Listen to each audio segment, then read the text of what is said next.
அவங்க வந்து ஒரு நம்பரவே குறி வச்சு பேசுறாங்களே 310 400க்கு மேல அப்படின்னு.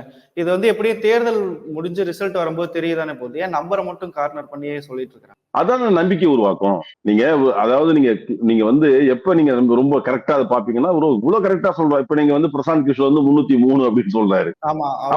அவர் லாஜிக் வச்சிருக்காரு. சோ ஆளாளுக்கு ஒரு நம்பரை வந்து முன்னெடுத்த வேண்டிய தேவை இருக்கு. நீங்க வந்து எப்படி பிரதமரை முன்னெடுக்கிறாங்களோ அப்படி ஒரு நம்பரை முன்னெடுத்த வேண்டிய தேவை இருக்குன்றதுதான் அதுல வந்து ஒரு பெரிய பிரச்சனையா இருக்கு. எனவே அது வந்து அவங்க நம்பர் சொல்லதான் சொல்றேன். 400 அவ்வளவு கான்பிடண்டா இருந்தாங்க. 400 கான்பிடண்டா இருந்த பிஜேபி 2வது கட்டத்தை முடிஞ்ச உடனே எதுக்கு காங்கிரஸ் கிட்ட ஆரம்பிச்சாங்க? அவங்க ஆட்சிக்கு வந்தா கோயில் இருக்காது, ஆட்சிக்கு வந்தா ராமர் கோயில் அடிச்சிருவாங்க, ஆட்சிக்கு வந்தா பழங்குடி மக்கள் இருக்க முடியாது சொன்னாங்க. சோ அவங்களுக்கு தெரிஞ்சிருச்சு இதான் நிலைமைன்னு. சோ எதையாவது சொல்லி திருப்பி ஆட்சி பிடிக்கணும் அவங்களுடைய நோக்கமா இருக்கு. இப்ப அந்த டவுன் ஃபால்ல இருந்து ஏஞ்சி வரதுக்காக ஒரு நம்பரை வந்து கொண்டு வர 310 இருக்கலாம் 410 இருக்கலாம் நம்பர் பிரச்சனை கிடையாது. அது ஒரு கான்பிடன்ட்காக சொல்றதுதான்.